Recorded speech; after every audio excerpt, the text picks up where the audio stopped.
안녕하세요. 오늘의 데일리 뉴스레터에 오신 것을 환영합니다.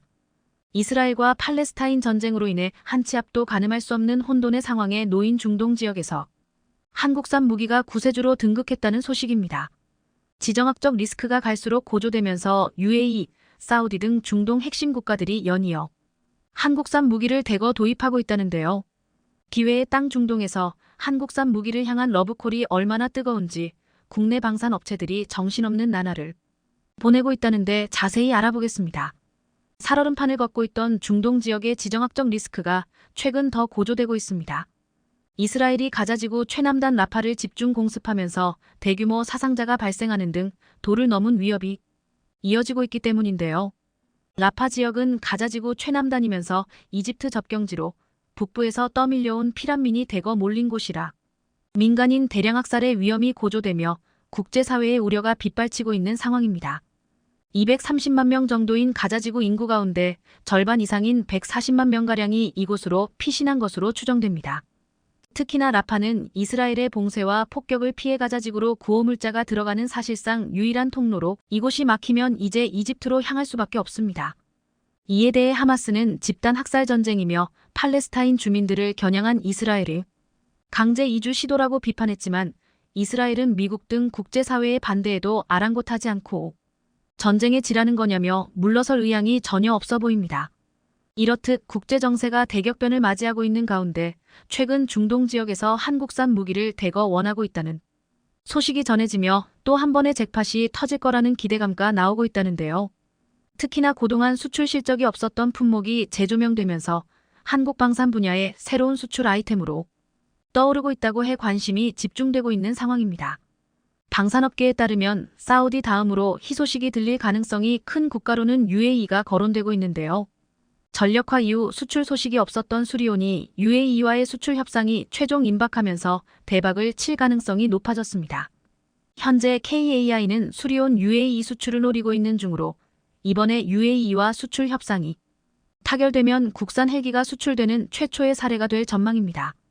수리온은 국내에서 군용뿐만 아니라 경찰해경 소방사님 등 다양한 용도로 사용할 수 있는 헬기로 꼽힙니다.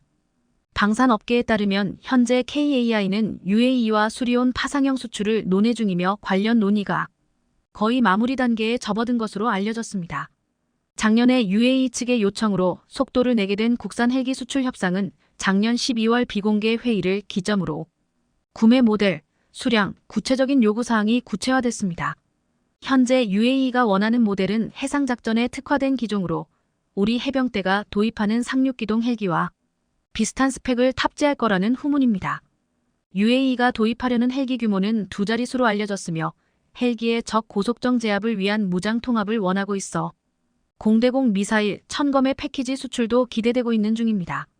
이런 가운데 최근 중동 정세가 이스라엘과 팔레스타인 전쟁으로 불안정해지면서 무기 수요가 높아지고 있는 만큼 수리온은 수출은 별다른 이변이 없다면 순조롭게 진행될 것으로 보이는데요. 사실 앞서 2022년에도 한국은 UAE와 4조 원 규모의 중거리 지대공 미사일 천궁이 사업 계약서에 최종 서명하는 등 방산 수출 역사상 단일 품목으로는 최대 규모로 수출하는 쾌거를 이뤘었습니다. 그런데 최근 UAE를 시작으로 다른 중동 국가인 사우디에서도 한국형 패트리엇으로 불리는 천궁이를 연이어 도입하게 됐는데요. 방산업계에 따르면 지난 6일 우리 국방부는 작년 11월 LIG넥스원과 사우디 국방부가 체결한 천궁 2열개 포대 수출 계약을 공개했습니다. 사우디가 도입하기로 한 천궁이는 적의 공중 공격으로부터 국가 주요 시설을 지키는 한국형 중거리 지대공 유도무기 체계로 노후 중거리 지대공 미사일 호크를 대체하기 위해 2012년부터 ADD 주도로 개발돼 LIG넥스원이 제작했습니다. 천궁이는 탄도탄과 항공기 등 공중 위협에 동시 대응하기 위해 개발됐으며 2017년 전투용 적합 판정을 받아 2018년부터 양산됐습니다. 탄도탄 요격을 위한 교전 통제 기술, 다기능 레이더의 추적 기술, 다표적 동시 교전을 위한 정밀 탐색기 등이 적용돼 북한 탄도미사일에 대응하는 한국형 미사일 방어 체계 KAMD에 또 유도탄이 빠르게 반응할 수 있도록 전방 날개 조종형 형상 설계 및 제어 기술과 연속 추력형 측추력 등 최신 기술이 적용된 게 특징입니다. 최대 사거리는 40km로 고도 40km 이하로 접근하는 적 항공기와 미사일 요격에 쓰며 한 개 발사대에서 유도탄 최대 8기를 탑재해 연속 발사할 수 있고 항공기 위협에 360도 전 방향 대응이 가능합니다. 이뿐 아니라 천궁이는 다수의 시험 발사에서 100% 명중률을 기록한 바 있으며 특히 시험 발사 당시 공중에서 2차로 점화한 뒤 마 4.5 속도로 날아가 약 40km 떨어진 표적을 정확히 명중해 요격 능력을 과시하며 전 세계 방산업계를 발칵 뒤집기도 했습니다. 이번에 사우디에 수출하는 천궁이의 규모는 32억 달러, 우리 돈으로 4조 2,500억 원에 이르며 앞서 UAE에 이은 두 번째 수출입니다. 최근 내 방산업계가 중동을 전략 시장을 꼽고 공략의 속도를 내고 있는 가운데 중동 지역에서 한국 방산이 경쟁력을 인정받고 있는 것으로 보이는데요. 이 가운데 특히나 앞서 사우디가 한국형 전투기 KF-21과 더불어 6세대 전투기 공동개발 의사를 우리 측에 먼저 제안하는 등 적극적인 태도를 보이며 문을 두드리고 있는 중입니다. 실제로 지난달 우리 국방부와 사우디 국방부와 있었던 회담에서 KF-21 설계를 기반으로 한 차세대 전투기의 공동개발에 대해 심도 있는 논의가 있었던 것으로 전해집니다. 차세대 전투기는 기존에 우리 군이 계획 중이던 5세대 전투기를 뛰어넘은 6세대 전투기로 이 자리에서 사우디 측은 6세대 전투기 개발에 관심이 있다며 우리에게 관련 계획에 대해 물어봤다고 합니다. 5세대 전투기가 레이더 반사 면적을 극도로 줄인 스텔스 성능이 주요 특징이라면 6세대는 AI 기술을 활용한 유무인 복합체계 MUMT를 특징으로 하는데요.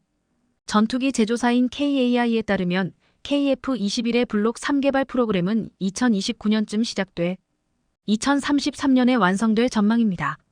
앞서 천궁이가 사우디로 수출된 데 이어 전투기, 잠수함 등 다른 무기체계까지 한국과 협력이 확대될 가능성이 커지고 있는 만큼 KF-21 블록 3의 기술 협력 가능성도 상당해 보입니다.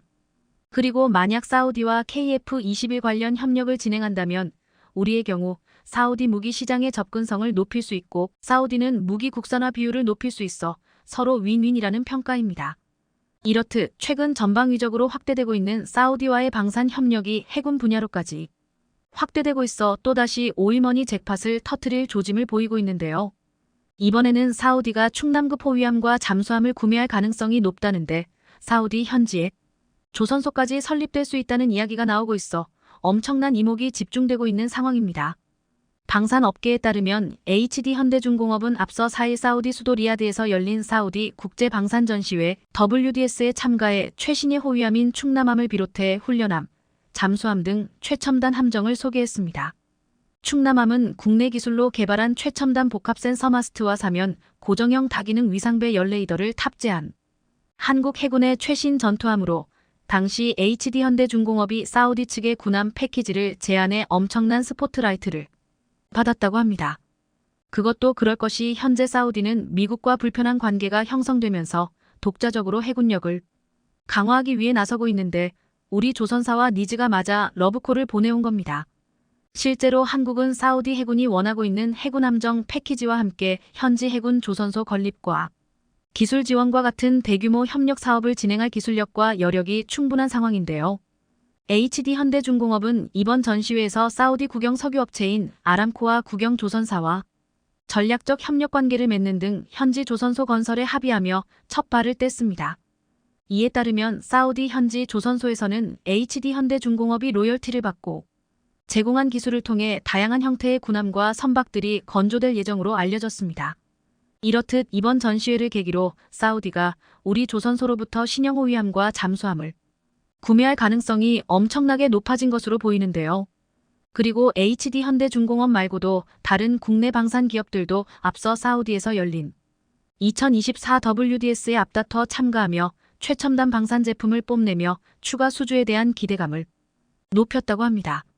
실제로 이 자리를 통해 우리 방산 기업들은 사우디를 비롯해 중동 방산 시장에 한국산 무기를 확실히 각인시켰다는데요. 때문에 국내 방산 무기가 사우디에 추가 도입될 가능성이 점쳐지고 있는데 벌써부터 다음 수출 대상 후보로 흑표가 거론되고 있는 상황입니다. 실제로 이번 2024 WDS 전시회에서는 사우디 수출용 흑표가 공개되는 등 국산 엔진을 최초로 장착한 K9 자주포를 중동에 첫 선을 보이며 발칵 뒤집어 놓았습니다.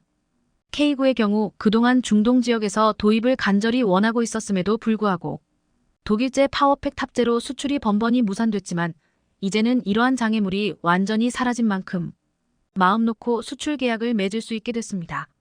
특히나 최근 미국과 사이가 틀어진 사우디에게 이스라엘 하마스 전쟁이라는 복병이 생기면서 불똥이 언제 튈지 모르는 위기 상황에 대처할 새로운 전략이 필요합니다. 때문에 우수한 공격력과 방어력이 강력한 전차가 시급한 상황으로 이러한 니즈를 충족시킬 수 있는 건 단연 한국산 무기밖에 없다는 평가입니다. 실제로 사우디에서도 한국이 우수한 무기체계 제조 역량을 보유했고 해외 시장에서 활발하게 수출 레퍼런스와 거점을 확보하고 있다는 점에서 높게 평가하고 있는 중입니다.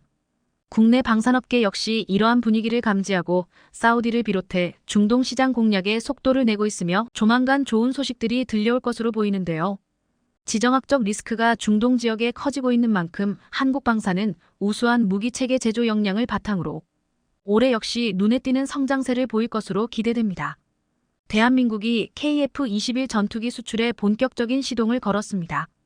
2024년 연내 양산을 목표로 KF-21의 시험 비행이 박차를 가하는 만큼 방사청은 수출 경쟁력을 확보하기 위해서 최소 300대 이상의 양산 물량이 필요하다는 결론을 내렸습니다. 그래야 규모의 경제를 형성하고 안정적인 공급이 가능할 것이라고 분석했는데요. 국내 배치분에 140대를 예정되어 있으니 적어도 160대 이상은 수출해야 한다는 계산이 나옵니다. 우리 영공을 지키기 위해 이제 더 이상 시험기가 아닌 실전 배치를 준비 중인 KF-21은 모든 고난을 이겨내고 순조롭게 국산 전투기의 실전 배치를 위한 발걸음을 떼고 있습니다.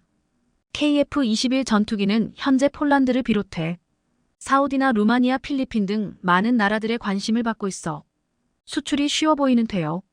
하지만 그간 대한민국이 만든 KF-21이기 때문입니다. 일례로 KF-21의 대표적인 경쟁 기종인 프랑스 라팔만 따져봐도 2014년 기준 양산 수량은 252기, 미래 도입 예정이거나 계약 검토 중인 물량까지 모두 따져도 521기에 불과한데요. 이 정도면 선방한 것 아닌가 싶을 수도 있지만 라팔의 초도 비행이 1986년임을 감안하면 무려 38년 동안 고작 500대 남짓을 양산한 셈입니다. 심지어 해당 물량의 상당수는 계약을 검토 중이거나 프랑스가 도입을 제한 중인 수량이기 때문에 얼마든지 줄어들 수 있는데요. 라팔의 첫 수출이 2015년 인도와의 계약인 것을 알고 나면 전투기의 수출이 쉽지 않은 난이도인 것을 알 수 있습니다. 하지만 KF-21 전투기라면 이야기는 달라지는 테요. 최근 놀라운 소식이 전해졌습니다. 한국 전투기의 실전 기체가 그 모습을 드러낼 순간이 다가오자 먼저 왔다 갔던 폴란드는 물론이고 특정 국가의 공군과 협상단이 KF-21에 관심을 가지고 경남 사천의 시험 비행장을 비밀리에 다녀갔다는 소식이 전해졌습니다. 이에 대해 여러 국가들이 추측되는 가운데 최근 가장 적극적으로 대한민국 방산 무기에 투자하는 국가가 있는데요. 바로 한국산 무기를 이미 여러 번 구매한 경력이 있는 빈살만 왕세자의 사우디입니다. 사우디는 한국 경제에 적극적인 협력을 추구하는 한편 KF-21 전투기 도입도 단연 주목하기 시작했는데요. 또한 사우디아라비아는 이미 한국과 수많은 경제 협력을 진행하며 조 단위 이상의 금액을 대한민국 경제의 방산 분야에 투자하고 있습니다. 특히 사우디아라비아가 구매한 국산 대공 미사일 천궁이에 대해 빈살만은 감탄할 정도로 만족하고 있습니다. 이에 대해 최근 미국의 무기경제 칼럼니스트 블룸버그는 KF-21 전투기가 한국 영공을 수호하고 한국 경제에 끼칠 영향력에 대한 칼럼을 게재했는데요. 미국산 단발 엔진인 F-35 전투기는 쌍발 엔진을 탑재한 KF-21 전투기와 비교하면 엄청난 가성비와 작전 반경을 극찬하는 한편 KF-21의 수출 유발 효과 및 타국가와의 방산 수출과 경제 협력에 대한 내용을 함께 작성했습니다.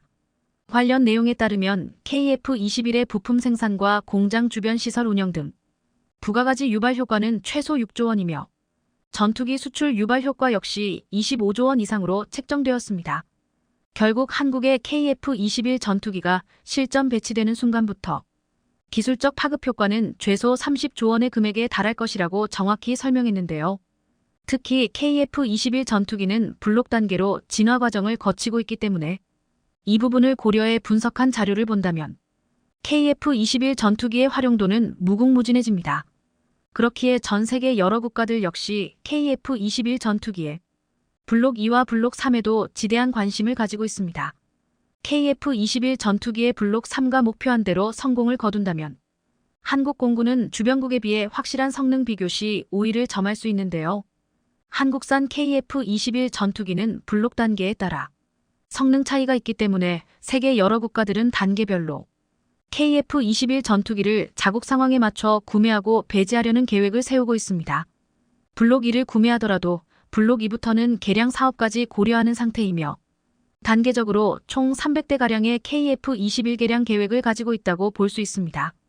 또한 해외 수출 계획들이 완전히 이루어진다면 향후 10여 년 대한민국 경제에 큰 이익을 보장할 수 있을 것으로 예상되는데요. 이뿐만이 아닙니다. 대한민국 KF-21 전투기가 실전 배지되는 2026년부터 미국산 노후화된 F-5 등 불필요한 전투기의 유지보수 비용과 운영비가 모두 사라지는 조건을 상정한 금액으로 그 경제적 효과가 생각보다 훨씬 높다는 것이 확인되었습니다. 이어서 블룸버그는 이미 한국이 KF-21 전투기로 인한 경제적 이득을 충분히 보고 있다고 설명했는데요.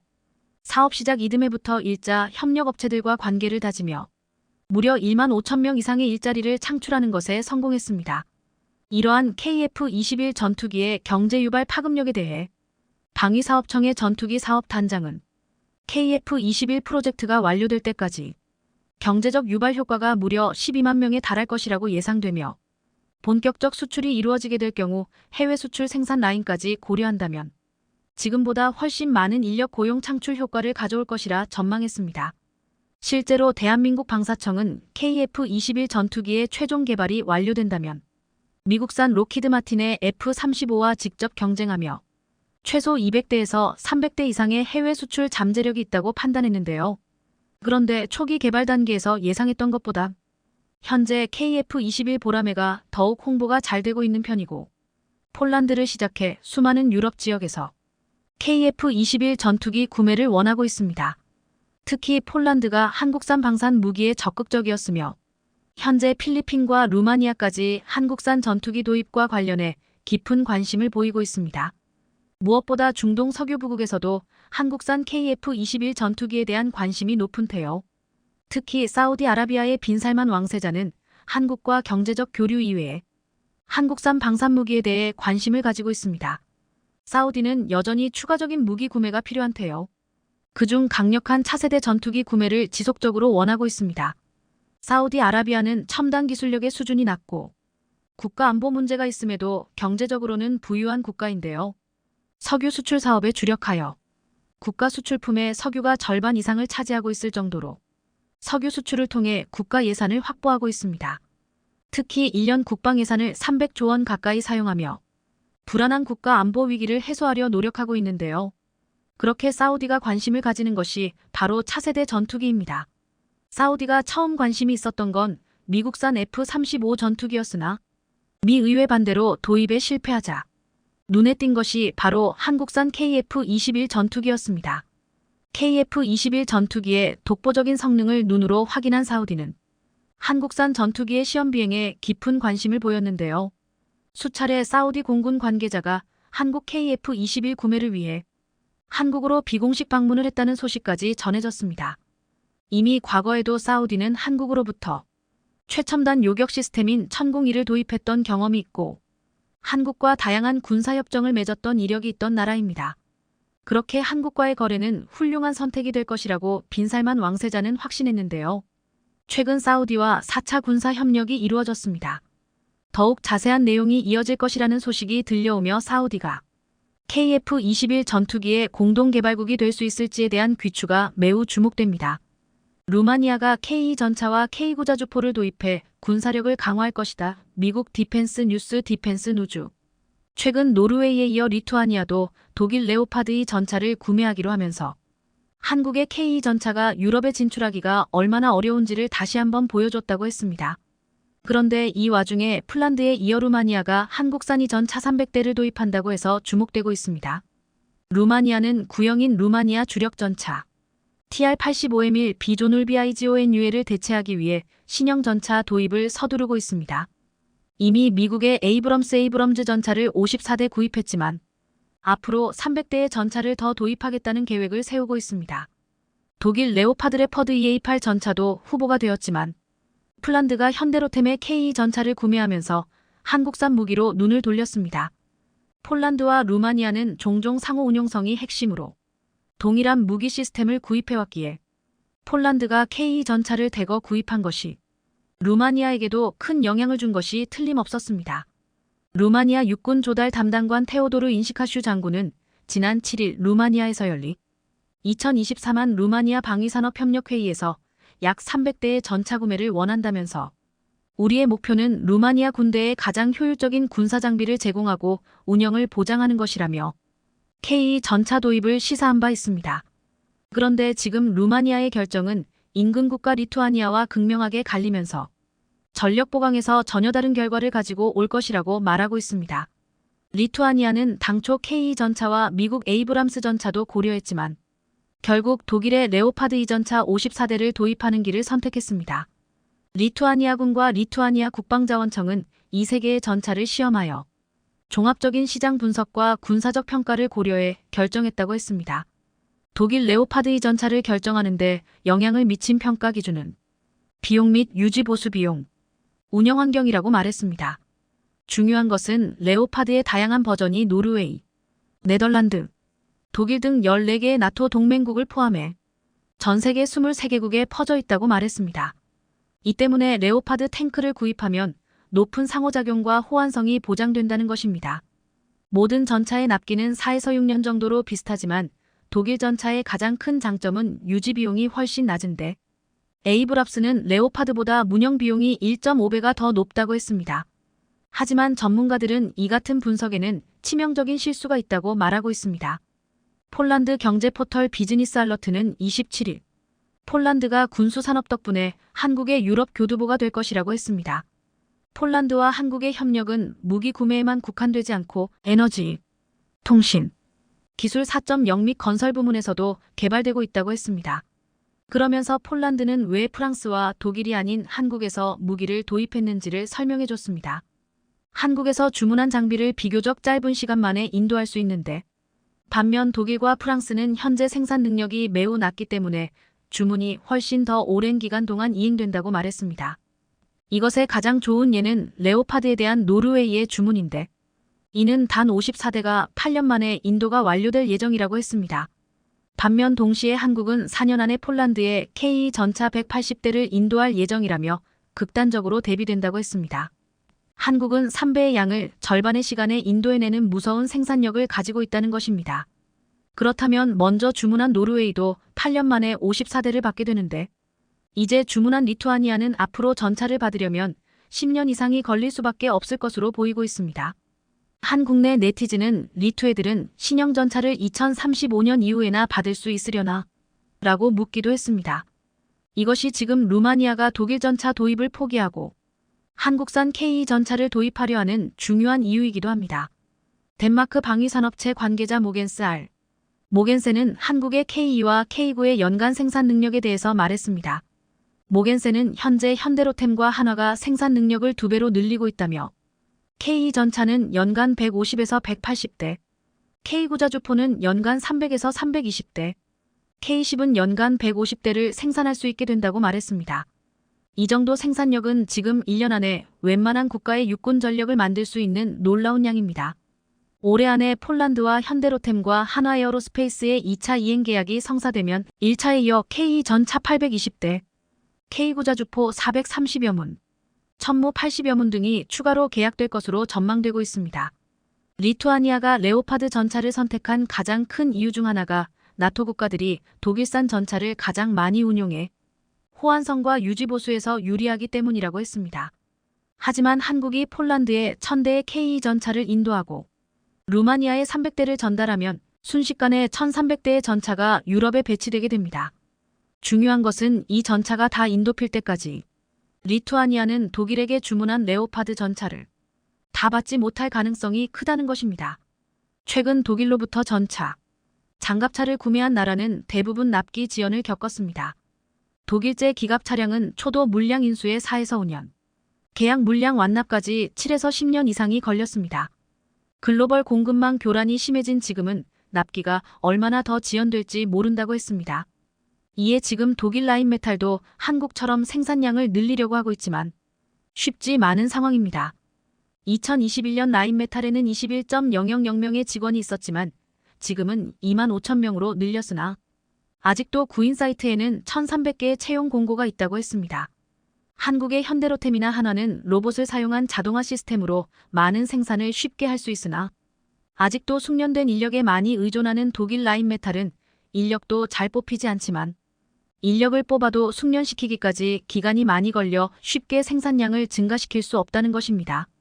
과거 미국의 방위산업은 민수 분야의 대량 생산 방식을 받아들여 제도, 문화 등 새로운 패러다임을 가지고 와 세계 제1의 방위산업 선진국이 되었습니다.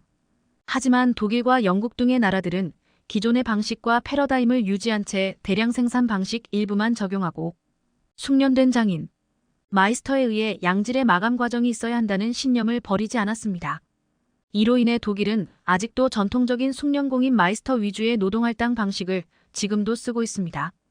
반면 한국은 미국의 대량 생산 방식에 더해 로봇 시스템을 적극적으로 도입해 생산량에서는 획기적인 발전으로 전 세계를 선도해가는 국가가 되었습니다. 미국 로키드 마틴 관계자들도 KF-21 공장에서 자동화 시스템을 보고 입을 다물지 못할 정도였습니다.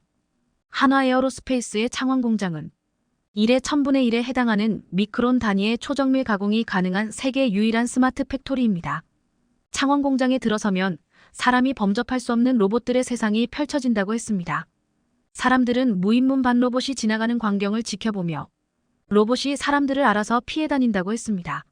숙련된 인력들이 할 수 있다는 용접을 이 공장에서는 로봇이 전담하고 있는데 50% 수준이었던 로봇 용접을 최근에는 70%까지 끌어올렸다고 했습니다. K전차를 만드는 현대로템 공장에서도 현대차의 자동화 시스템으로 엄청난 속도의 생산이 이루어지고 있습니다.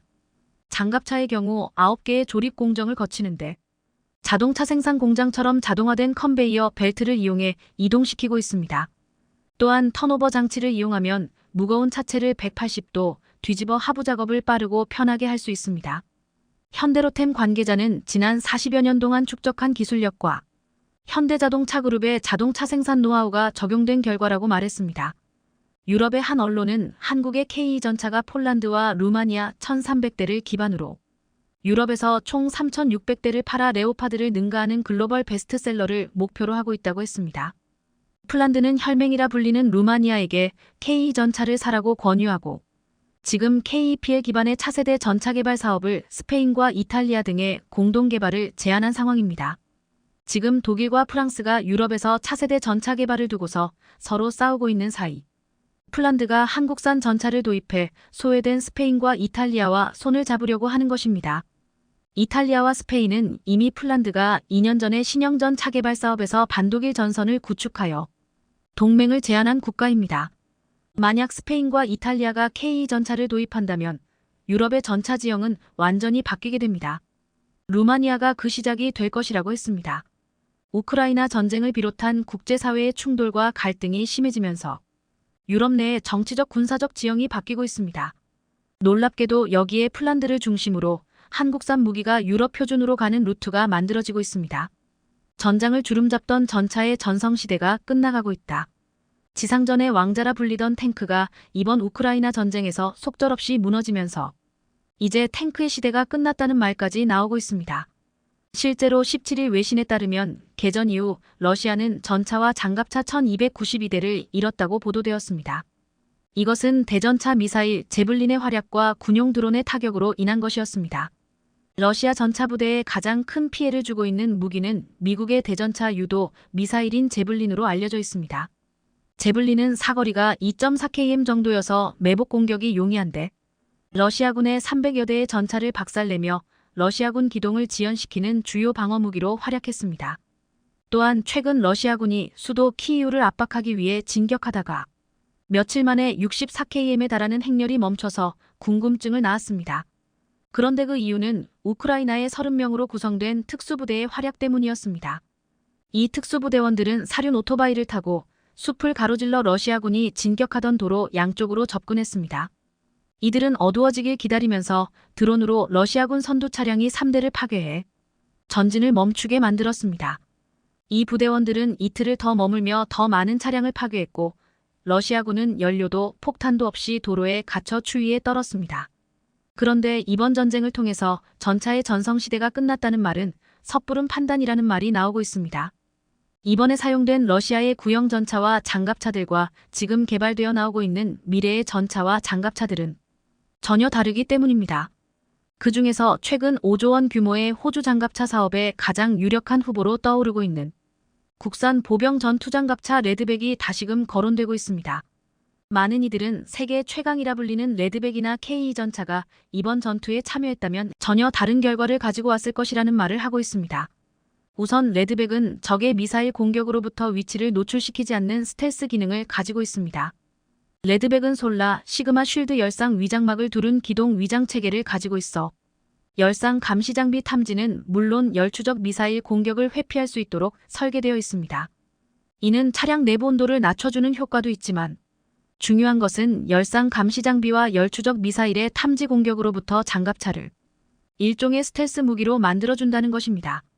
두 번째는 레드백은 날아오는 적 대전 차미사일 등을 직접 요격하는 아이언 피스트 능동 방어 장비를 갖추고 있습니다. 아이언 피스트는 장갑차에 장착된 첨단 레이더로 날아오는 적 대전차 미사일, 로켓 등을 포착한 뒤 순식간에 요격할 수 있는 능동 방어 시스템 APS입니다. 지난 29일 하나디펜스 오스트레일리아는 12분가량의 레드백 영상을 올렸습니다. 이 영상 중에서 레드백을 향해 날아오는 미사일을 순식간에 격추하는 장면이 보였습니다. 미사일이 날아오는 순간 레드백에서 날아간 미사일이 정확하게 요격해서 폭발했습니다. 여기에는 첨단 전투기 레이더로 쓰이는 AESA 레이더를 이용해 장갑차로 접근하는 적 대전차 미사일 등을 사전에 포착해 요격하는 기술이 적용되었다고 했습니다. 레드백은 적 탄도미사일을 요격하는 것처럼 날아오는 미사일 로켓은 물론 대전 차탄 120 날개 안정분리 철갑판도 요격할 수 있는 능력을 갖추고 있습니다. 또한 레드백은 장갑차 내부에서 투시하듯이 360도 외부 환경을 볼 수 있는 아이언 비전 등을 갖추고 있습니다.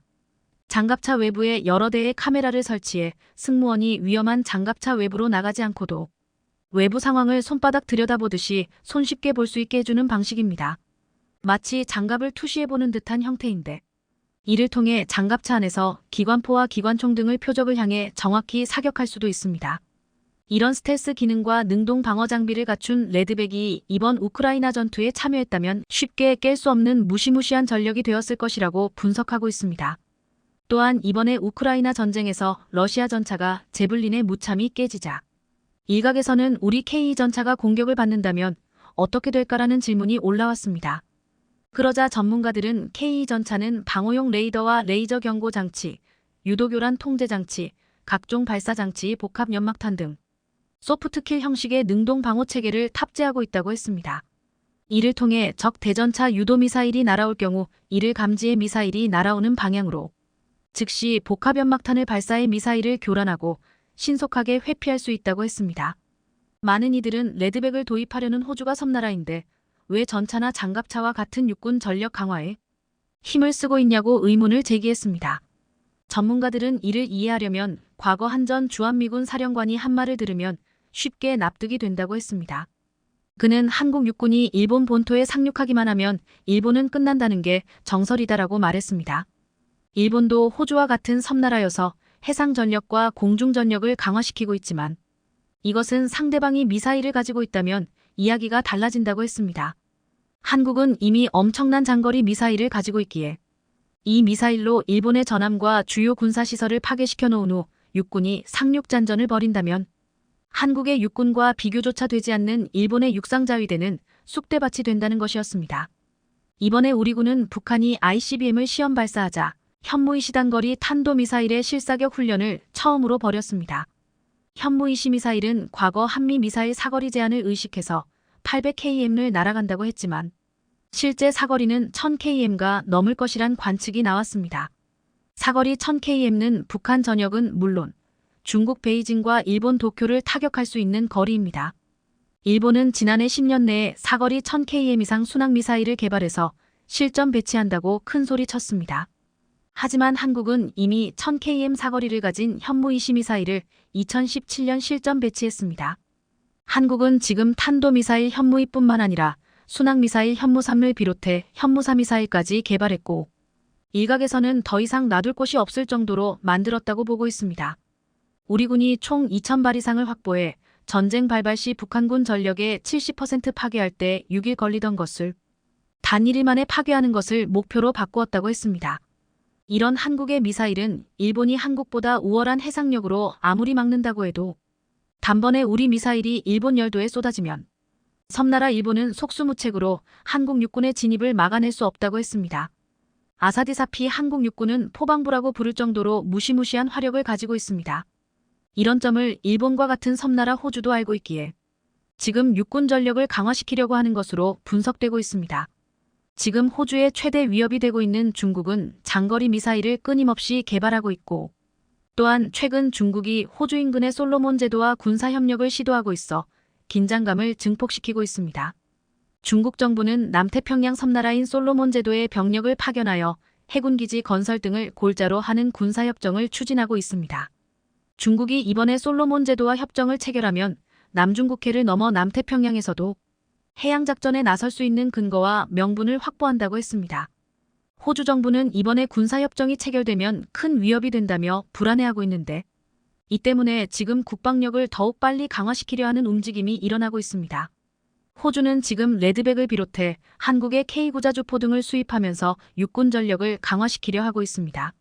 만약 앞으로 중국이 호주와 붙는다면 한국의 강력한 무기들로 무장한 호주군을 중국은 감당해야 할 것이라고 말하고 있습니다. 특히 중국이 미국의 제블린을 모방해서 만들었다는 대전차 미사일 HJ-12은 그동안 선진국의 무기를 모방해서 따라한 무기가 제대로 된 것이 없었기에 레드백과 K 전차 앞에는 무용지물이 될 것이라고 보고 있습니다. 지금 호주에서는 한화디펜스가 선보인 레드백과 독일 라인메탈사가 출품한 링스가 최종 선정을 두고 경합을 벌이고 있는데 5월 초에 열리는 호주 연방선거 전의 결과가 발표될 가능성이 높다고 보고 있습니다. 만약 이번에 한화디펜스의 레드백이 선정된다면 앞으로 있을 50조 원 규모의 미국 차세대 장갑차 사업 경쟁에서도 유리하다고 보고 있습니다. 이제 한국의 기술은 미국 주력 장갑차 선정에 들이밀 정도로 발전되었다는 것을 입증해주고 있습니다. 최근 국방과학연구소는 유도문기의 열전지 용량을 2배 증가시키는 기술을 세계 최초로 개발했습니다. 유도무기에 사용되는 열전지는 500도 정도의 고온과 높은 하중에서도 작동되는 특수전지입니다. 이번에 개발된 기술을 적용하면 기존의 열전지의 단점으로 꼽혀온 긴 제조 시간과 고비용, 용량의 한계를 한 번에 해결할 수 있다고 했습니다. 한국의 기술진들은 지금도 우리 힘으로 평화를 지키기 위해 무기 개발에 열을 올리고 있습니다.